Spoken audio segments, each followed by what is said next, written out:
오늘 이 본문에 들어가기 전에 함께 나누고 푼 것이 있습니다. 그건 뭐냐면 아버지의 집을 떠나고 아버지의 품을 떠난 이 둘째 아들이 어떠한 삶을 살아갔느냐 하는 겁니다. 이미 우리가 다 나누었던 말씀이지만 그것들을 좀 종합적으로 함께 나눠보려고 합니다. 첫 번째는 영과 육에 모두 계획성 없는 삶을 살게 되더라는 겁니다. 뭐 어떻게 아버지 이거를 어떻게 사용하기를 원하세요? 뭐 여쭤본 흔적도 없습니다. 그냥 며칠이 몇 날이 못 되어서 모든 것들 다 싸질러 가지고 먼 나라로 갔어요. 그리고는 그냥 나오는 게 뭡니까? 허랑방탕하게 그냥 다 허비해 버렸습니다. 15장 13절 함께 다시 한번 읽어보시겠습니다. 시작. 그 후 며칠이 못 되어 둘째 아들이 재물을 다 모아가지고 먼 나라에 가 거기서 허랑방탕하여 그 재산을 허비하더니. 아멘. 그냥 한 구절이에요. 한 구절로 그냥 그곳의 생활 전체가 다 그냥 표현이 되어져 있습니다. 허랑방탕하다라고 하는 것은 다시 한번 말씀을 드리면 낭비하다, 무절제하다는 뜻이고요. 허비하다라고 하는 말은 낭비하다, 흩뿌리다, 분산시키다는 겁니다. 공통적으로 들어있는 이 단어가 허랑방탕하다, 허비하다의 뜻에 공통으로 나타나는 게 낭비하다는 건데, 이 낭비하다라는 말은 사람이 재물이나 시간 따위를 헛되이 헤프게 쓰다라고 하는 말입니다. 헛되다 하는 말은 아무 보람이나 뜻이 없다라는 말이고요. 헤프다라는 말은 보통보다 심하여 아끼지 않는 경향이 있다, 써서 없어지는 기간이 짧다라고 하는 뜻입니다. 그러니까 아무 생각 없이 그냥 막 쓴 거예요. 아무 보람도 없고 뜻도 없어요. 그리고 써서 없어진 기간이 짧아요. 헤프게 낭비되어져 버린 겁니다.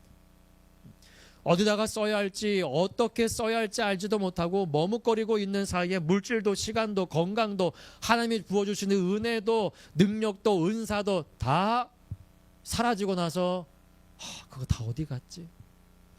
내가 그때 정말 큰 은혜를 받았었는데 왜 지금은 내게 아무것도 남아있지를 않지?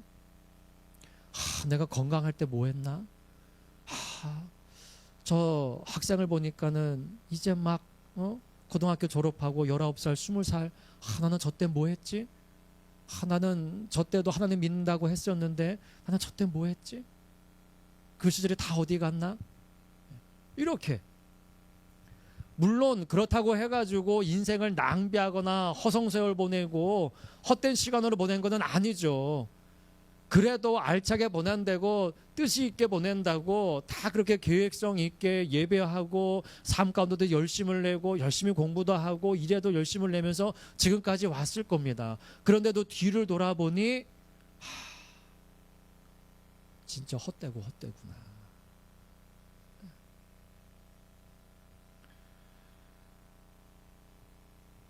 지금도 늦지 않았습니다. 아버지의 집을 떠나고 아버지의 품을 떠나면 그냥 이럴 수밖에 없는 거예요. 욥 보세요.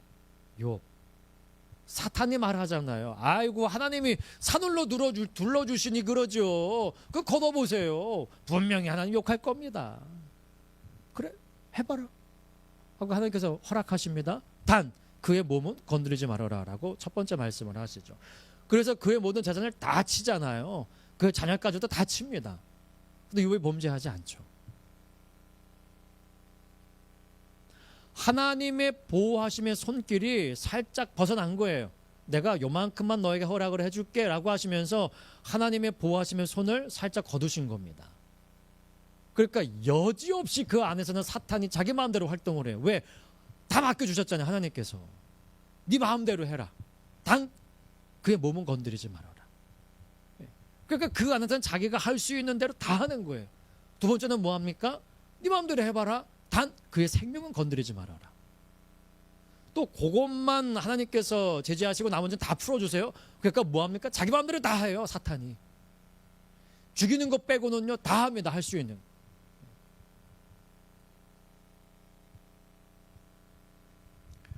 하나님의 보호하심의 손길이 떠나면 언제든지 우리는 사탄의 공격에 노출될 수밖에 없는 겁니다. 이 아들이 아버지의 집을 떠나고 아버지의 품을 떠나니까 아버지의 손길이 미치지 아니하는 그곳으로 가니까 여지없이 드러나는 삶의 결과입니다.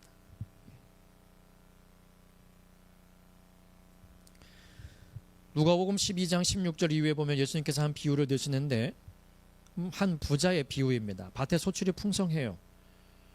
그런데 여기에는 밑도 끝도 없이 그냥 부자가 밭에 소출이 풍성해요. 그렇게 나와요. 이 부자가 기도를 해가지고 풍성해졌는지 아니면 하나님께서 그냥 갑자기 그에게 풍요를 부어주시는지 그러한 전후가 없어요.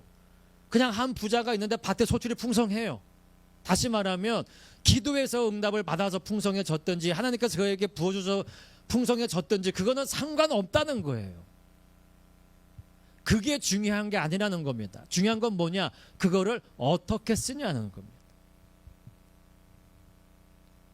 그럼 어떻게 씁니까? 창고로 헐어버리고 더 크게 짓습니다. 거기도 재산이 들어갔겠죠. 그리고 그 안에 일꾼들을 불러다가 꽉꽉 쟁여놓습니다. 그리고 자기 영혼에게 말을 하죠. 내 영혼아, 여러에 쓸 물건을 많이 쌓아두었으니 이제는 평안히 쉬고 먹고 마시고 즐거워하자라고 말을 합니다.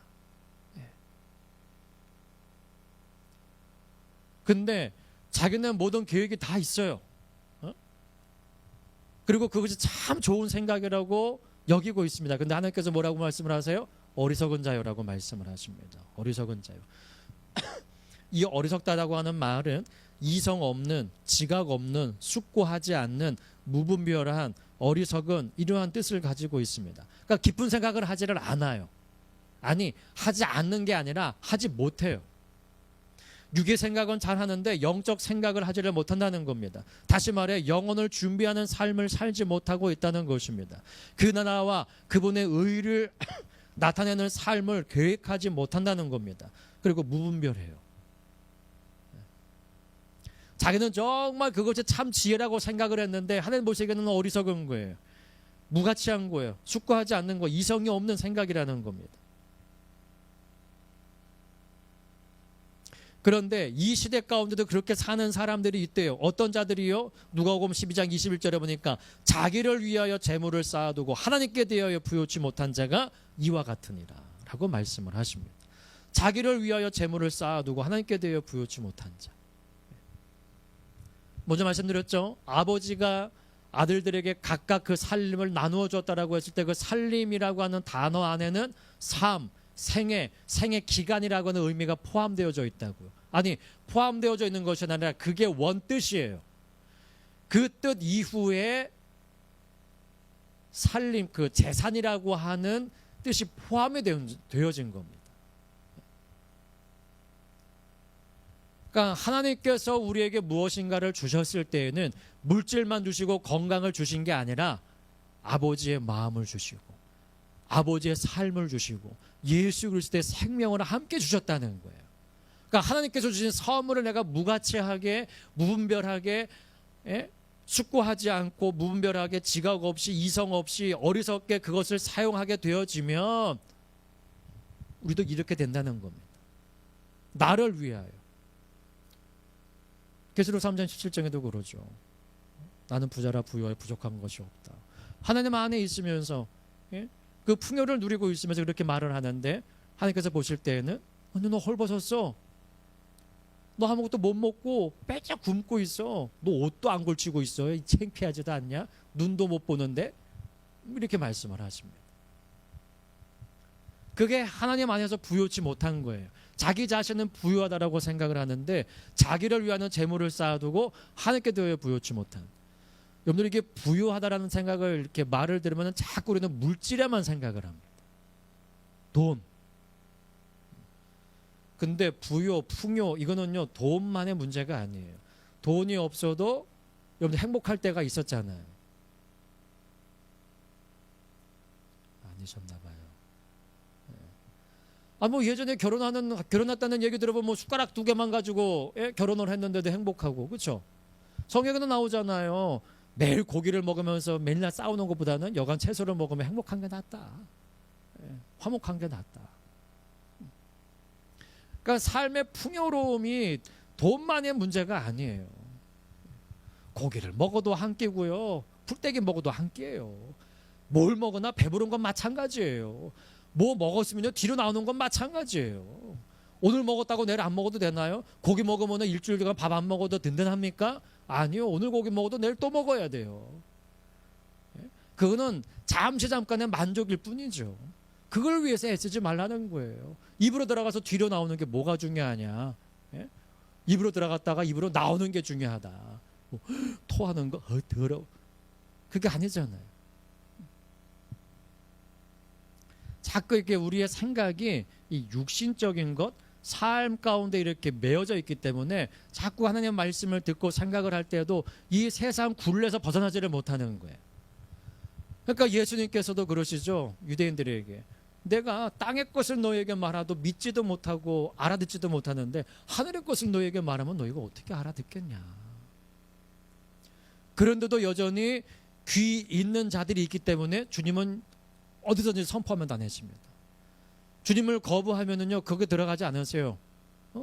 다른 마을들로 가자. 내가 이를 위해서 왔다. 내가 전도하러 왔다라 하시면서 굳이 거부하는 마을에 야 그래도 좀 들어. 너 그래야지 산다니까. 거기 얽매이지 않으십니다. 거부하면은요 바로 다른 마을로 가세요. 네. 70제자를 둘씩 짝지어 보냈을 때에도 자신이 가고자 하는 각 처, 각 동으로 그 제자들을 보내십니다. 네. 그 얼마나 많은 곳에 가고 싶어 하시는 거예요. 얼마나 많은 영혼들을 만나려고 하시는 겁니까? 많은 사람들이 운집해 있는 곳이 아니라 고라사 지방에서는 무덤에 살고 있는 그 광인 그 한 사람 만나시고 쫓겨나셨어요. 네. 쫓겨나는 거 모르시고 거기 가셨겠습니까? 그 한 사람 위해서 가신 거예요. 근데 그 사람이 예수님 쫓아오려고 하잖아요.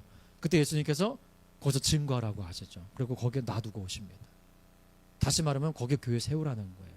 네가 거기서 네가 증인이 되어서 너로 하여금 네가 증인되면은 그 네 마을에 있는 사람들 네가 너를 통하여 구원의 역사가 일어날 수 있다. 네가 증인해. 네가 나팔이 되어라라고 거기 남겨두십니다.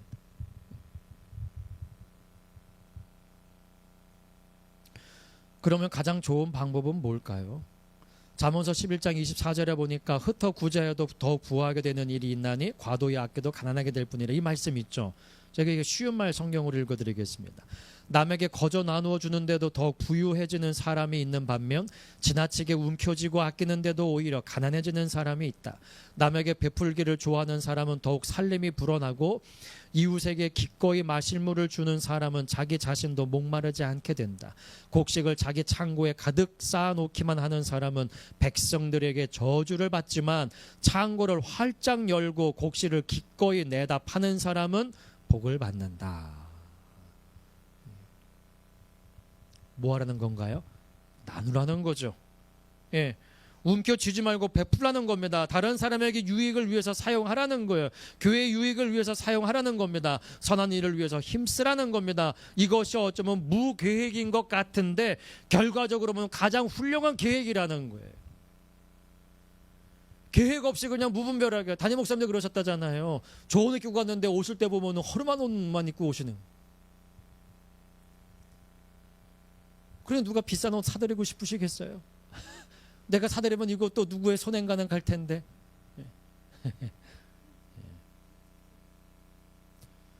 그게 아니 좀 생각 좀 하면서 하세요. 그 따뜻한 거 일부러 그거 추우니까는 그 드린 거를 그건 안 벗어주고 그렇게 춥게 또 벌벌 떨고 계세요. 이게 무계획인 것 같아요. 아무 계획이 없는 사람인 것 같아요. 그런데 그게 하나님 보실 때는 훌륭한 계획이라는 거예요. 베풀고 나눠주면서 사는 삶. 마태복음 10장 42절에 보니까 소자 중 하나에게 냉수 한 그릇이라도 주는 자에게는 결코 그 상을 잃지 아니할 것이라고 말씀을 하십니다.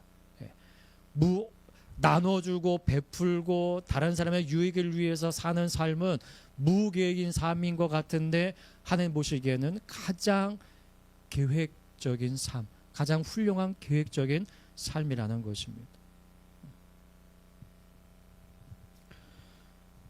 두 번째, 아버지의 품을 떠나고 아버지의 집을 떠난 이 둘째 아들이 산 삶은 영적, 육적 흉년의 때가 다가오게 있음을 깨닫지 못하는 삶이었습니다.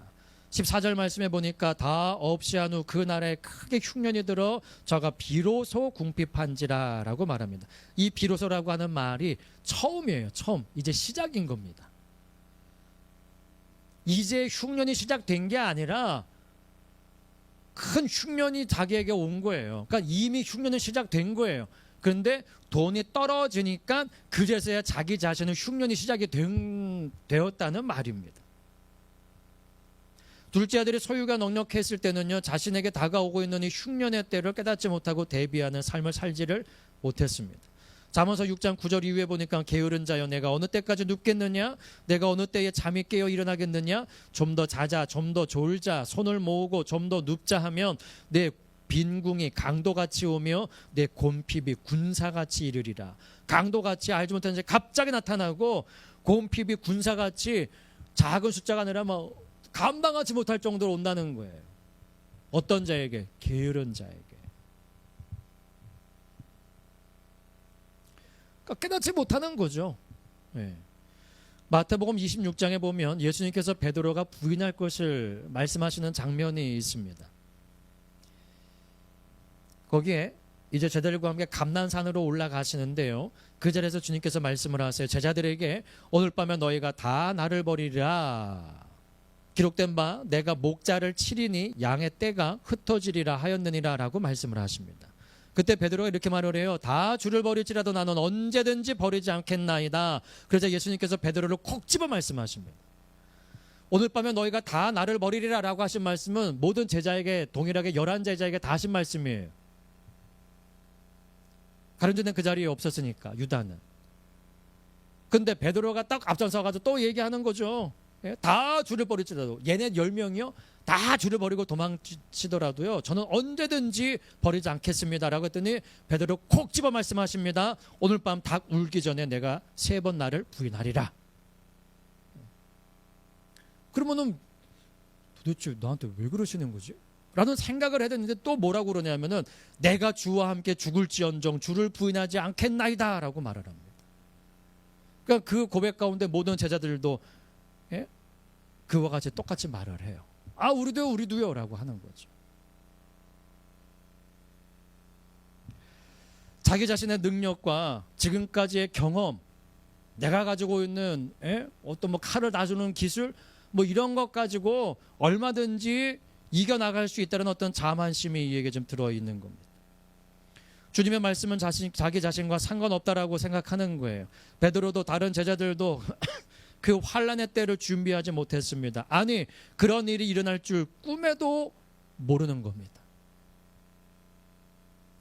이 감난산이 지금 앞으로 몇 분 또는 몇십 분, 몇 시간 후에 어떤 일들이 자기 자신들에게 닥쳐질지를 알지 못하고 있는 거예요.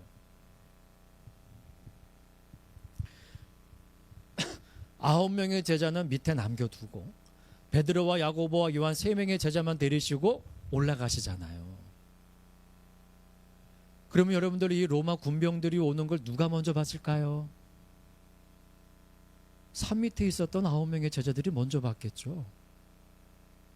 길이 몇 갈래 있는지는 알지 못하겠지만 가룟 유다가 그 로마 군사들을 이끌고 왔기 때문에 예수님이 다니시는 길로 왔을 거란 말이에요. 항상 다니던 길이었으니까. 길이 다른 길이 있는지 없는지는 모르겠지만 그럼 분명히 그 길에 제자들이 있었을 거란 말입니다. 그 로마 군병들이 없을 때 먼저 도망갔을 수도 있겠죠. 성경에 기록되어지지 않기 때문에 이건 그냥 제 추측일 뿐입니다만. 왜냐하면 예수님께서 그 로마 군병들에게 누구를 찾느냐, 나사렛 예수다, 내가 그다. 그러므로 이들이 도망가는 것은 화하라 라고 말씀을 하시거든요. 그 말씀을 본다면 다른 9명의 제자들도 이미 다 사라진 상태일 겁니다.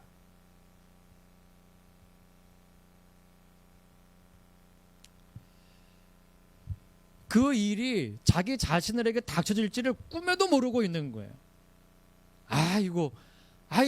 주님, 걱정 마시고, 그런 말씀 이제 하지 마세요. 걱정 마시라니까요. 참, 저 못 믿어요. 저 베드로예요, 베드로. 예?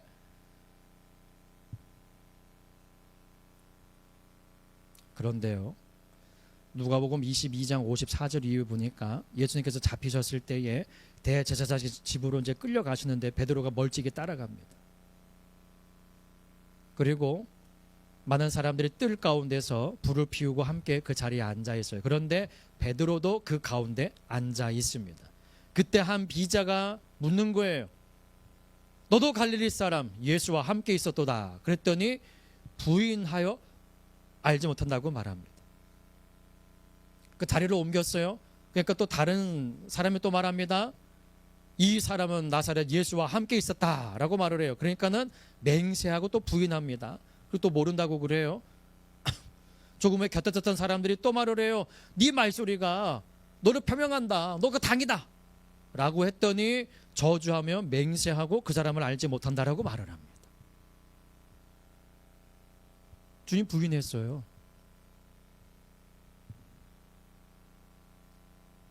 다 주를 버릴지도 나는 언제든지 버리지 않겠습니다.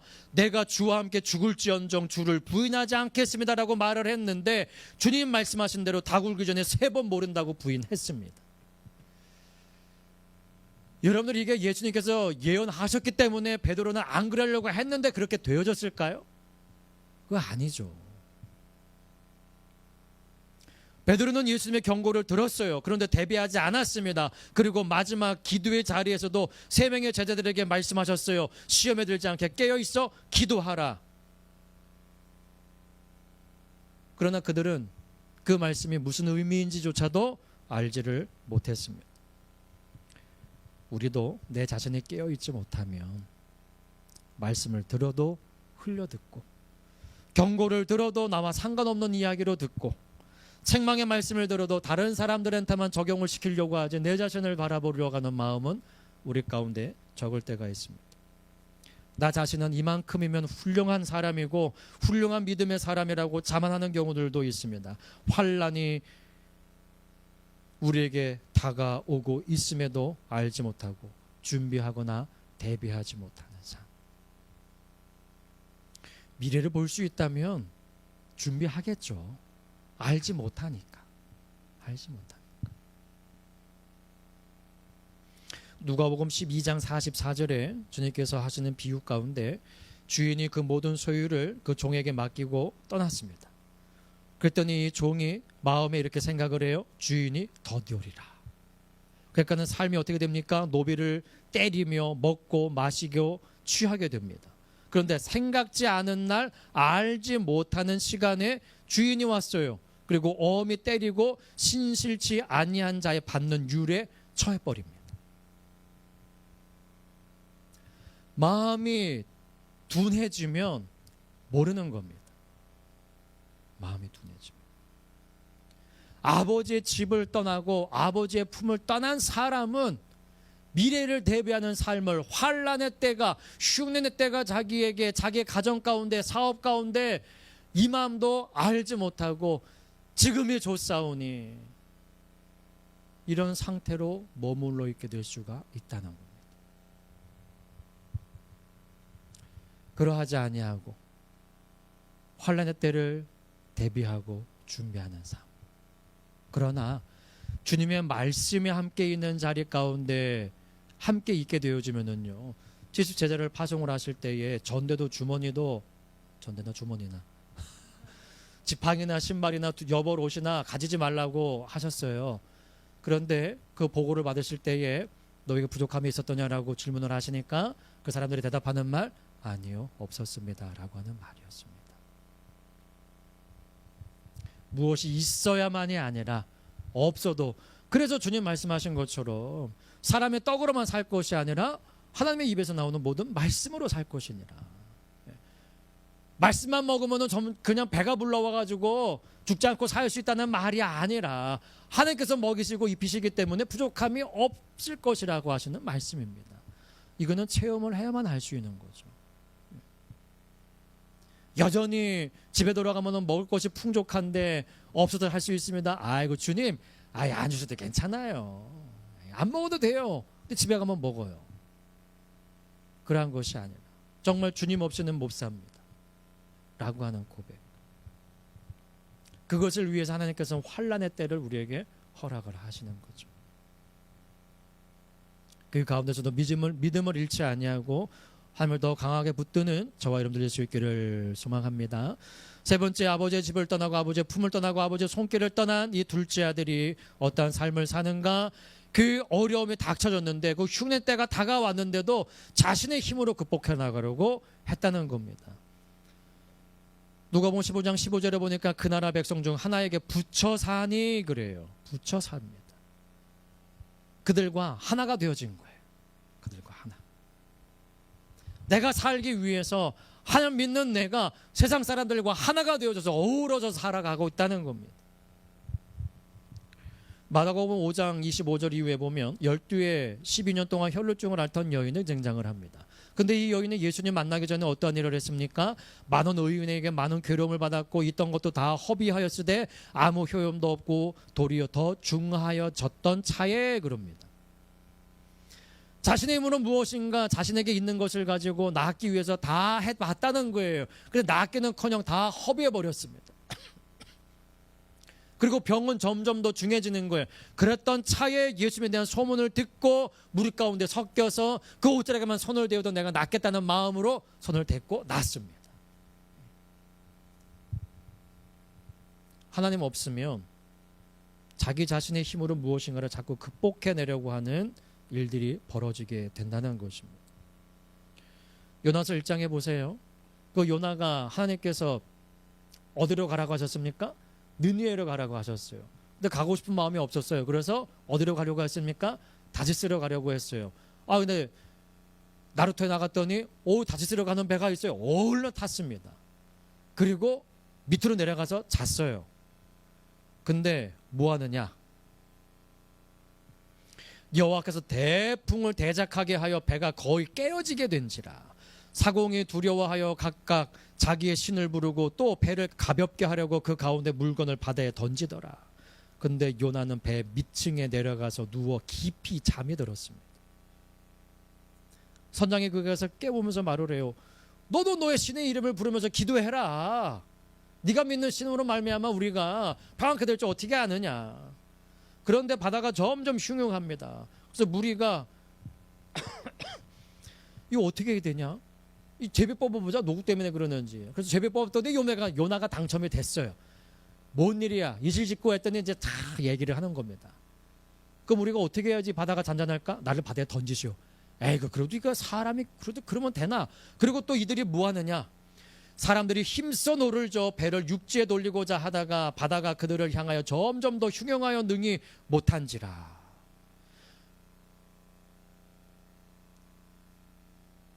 그리고 뭐 합니까? 결국에는 요나를 바다에 던져요. 그랬더니 바다에 뛰노는 것이 곧 그칩니다. 하나님 없으면 자신들의 힘으로 무엇인가를 하려고 노력을 하는 거예요. 그래도 요나는 이제 하나님의 방법이 무엇인지를 알았죠. 예레미야 27장 6절 이후에 보면은 하나님께서 예레미야 선지자를 통하여서 그 유다에 선포하십니다. 내 종 바벨론 왕 느부갓네살의 손에 주고 또 들짐승들을 그에게 주어서 부르게 하였나니. 뭐냐면은 이제 내가 이 모든 땅을 내 종 바벨론 왕 느부갓네살 손에 주었다는 거예요. 그러므로 너희는 느부갓네살에게 항복해라. 그러면 살 것이다라고 예레미야를 통해서 선포하십니다. 그런데 선민인데 하나님께서 과연 이방 민족의 종이 되게 허락을 하시겠느냐? 그거는 아니다. 그건 하나님의 말씀이 아니다라고 거부해버립니다. 하나님께서 뭐라고 말씀을 하시기까지 했냐면요. 너희는 너희 선지자나 너희 복술이나 너희 꿈꾸는 자나 너희 술사나 너희 요술객이 너희에게 이르기를 너희가 바벨론 왕을 섬기지 아니하리라 하여도 듣지 말라. 그들은 너희에게 거짓을 예언하여서 너희로 너희 땅에서 멀리 떠나게 하며 또 나로 너희를 모란하게 하며 너희를 멸하게 하느니라. 그거는 여호와의 말씀이 아니다. 그거 듣지 말아라. 너희는 여기서 살 것이다 라고 하는 말, 이스라엘 백성들이 듣기에는 그게 여호와의 말씀인 것 같아요. 그런데 그거 듣지 말라는 거예요. 하나님이 이미 느부갓네살에 붙이셨다는 거예요. 포로가 되어야지 살 것이라고 말씀을 하시는데 안 들으려고 그럽니다. 이사야 1장 5절 6절에 너희가 어찌하여 매를 더 맞으려고 더욱더욱 패역하느냐. 온 머리는 병들었고 온 마음은 피곤하였으며 발바닥에서 머리까지 상한 것이 없이 상한 것과 터진 것과 새로 맞은 흔적뿐이오늘 그것을 짜며 싸매며 기름으로 유하게 함을 받지 못하였도다. 아버지의 품을 떠나고 아버지의 집을 떠난 사람은 이러한 삶을 살아갈 수밖에 없다는 겁니다. 보호하심을 받지를 못해. 그런데 하나님은 어떤 분이십니까? 호세아 6장 1절 2절에 보니까 우리를 찢으셨으나 도로 낫게 하실 것이고 우리를 치셨으나 싸매어 주실 것이미로다. 여호와께서 이틀 후에 우리를 살리시며 제3일에 우리를 일으키시리니 우리가 그 앞에서 살리라. 하나님의 마음은 살리시는 거예요. 살리시는 거예요. 그런데 하나님의 품을 떠나고 하나님의 집을 떠난 사람은 보호하심을 받지를 못하는 거예요. 하나님의 말씀을 듣는데 아니에요. 그건 하나님의 말씀이 아니에요.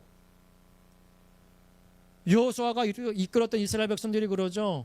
예? 그 가나안 땅에 처음 딱 들어가면서 여리고성을 함락시켰는데 그 위에 만난 성이 어디입니까? 아이성.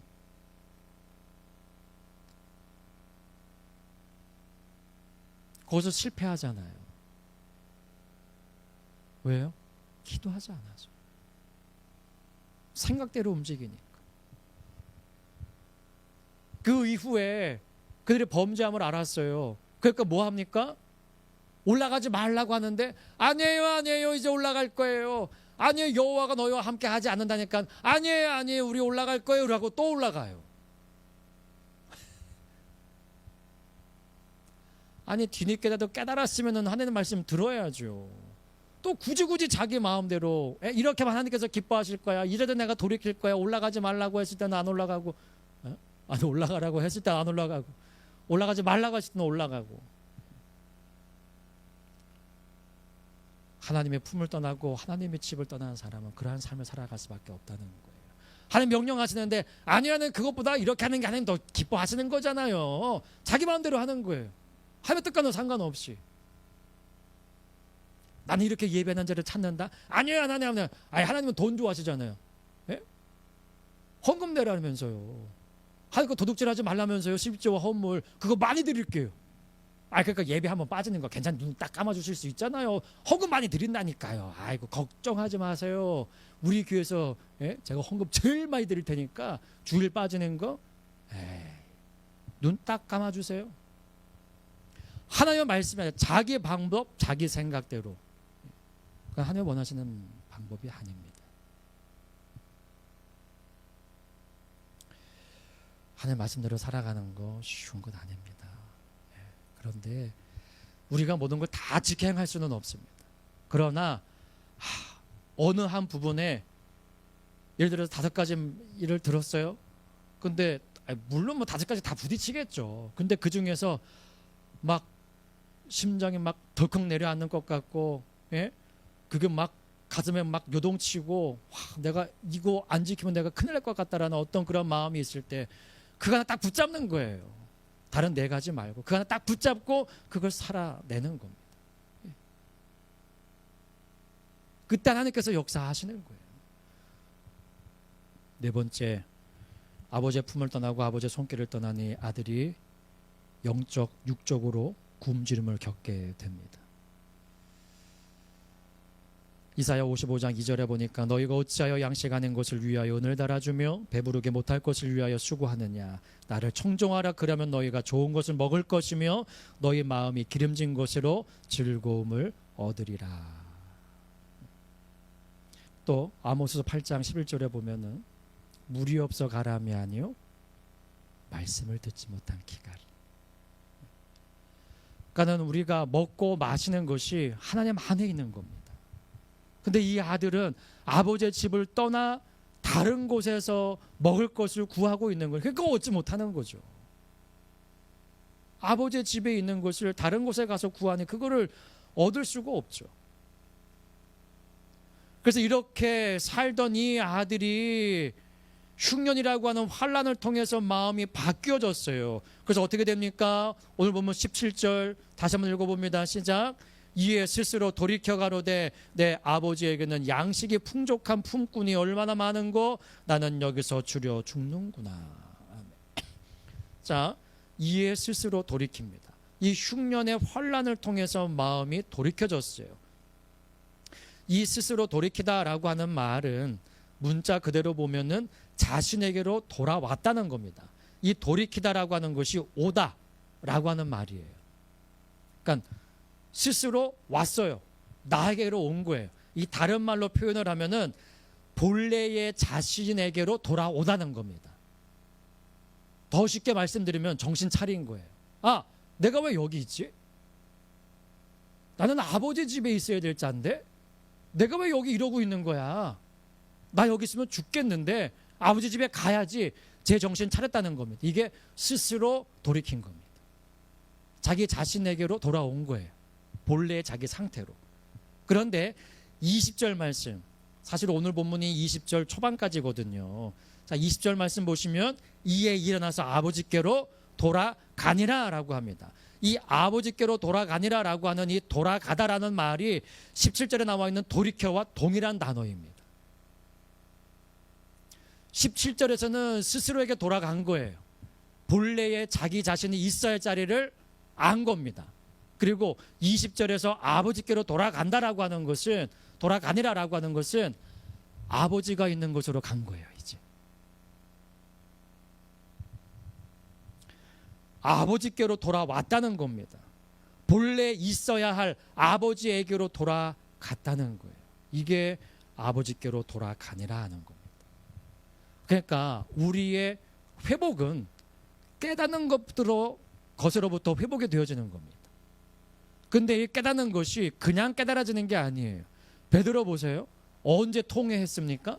예수님 부인하고 나서 주의 말씀이 생각나서 그 말씀 붙잡고 밖에 나가 심히 통곡했습니다.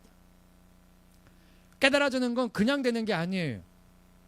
닭울음 소리를 들을 때에 주의 말씀이 생각이 났어요. 환난을 겪을 때야 비로소 우리가 하나님의 말씀에 생각나게 되어지는 겁니다. 평안할 때는요, 이래도 만족 저래도 만족, 이래도 흥 저래도 흥, 다 흥할 일뿐이라고 생각이 되어집니다. 내가 손을 대는 것보다 다 잘 돼, 걱정하지 마요, 염려하지 마요, 기도는 당신이 하시오, 일은 내가 할 테니까 라고 하면서 그냥 아무 근심이나 걱정이나 두려움 염려 없이 담대함으로, 하나님 주신 담대함이 아니라 내 자신의 자만심의 담대함으로. 안 돼요? 비켜요, 내가 할게. 물론 하나님이 주신 믿음일 수도 있지만, 그러나 환난의 때를 경험하게 되어주면 내가 하는 게 아니구나. 지금까지 내가 했던 일들이 내가 한 게 아니구나, 내 힘으로 한 게 아니구나라는 것을 그때서야 비로소 알게 되어지는 겁니다. 그게 깨닫게 되어지는 거예요. 그러면 그 다음에 할 거는 뭡니까? 돌이키는 겁니다. 근데 돌이키는 것도 단계가 있다는 거예요. 스스로 본래의 자기 자신의 모습으로 돌이키게 된다는 겁니다. 그 돌이키는 게 아니라 내가 왜 여기 있지? 내가 왜 여기서 뭐 하고 있는 거야? 예배? 아이고 나는 여기 아니지라고 세상으로 돌아가는 게 아니라 하나님 안에, 하나님 안에서 자신의 모습이 회복이 되어야 되는 겁니다. 그리고 돌아가니라라고 하잖아요. 마음으로 아버지 집만 그리워하고 가야 되는데, 그래 갈 거야, 언젠가는 내가 갈 거야, 그래 난 갈 거야, 마음으로만이 아니라 돌아가니라, 발걸음으로 옮기는 겁니다.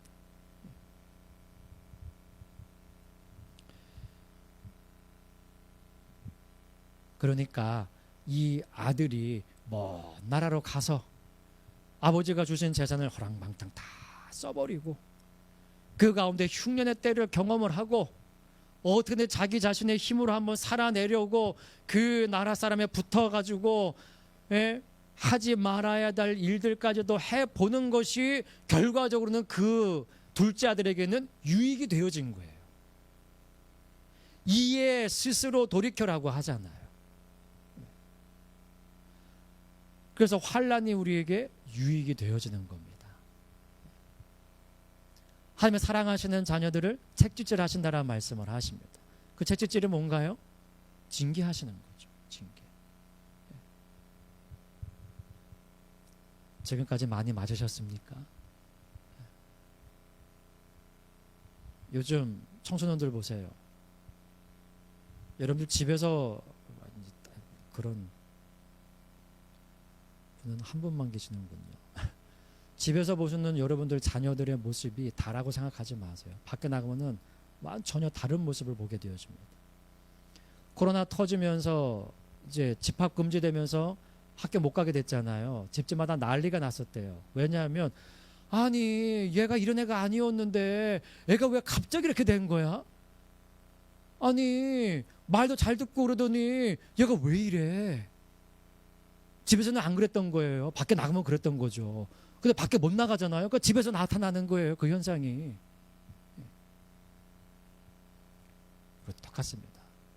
아버지 집에 있으니까 다 착한 아들 딸들이고 다 선한 양들이고, 근데 울타리만 벗어나면은 각자 제 길로 갔거늘.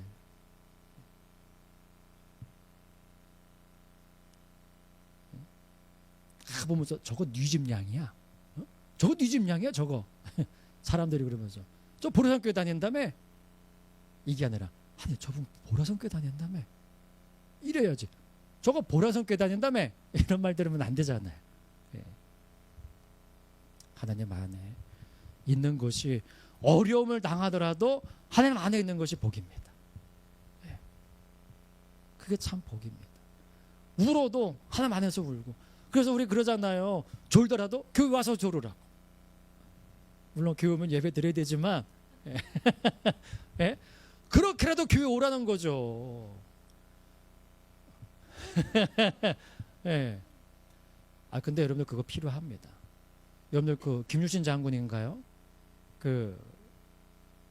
기방으로 그냥 탔는데 말이 어디로 갔습니까? 기방으로 갔어요. 정신 차리고 뭐합니까? 못 쳐버리잖아요. 왜?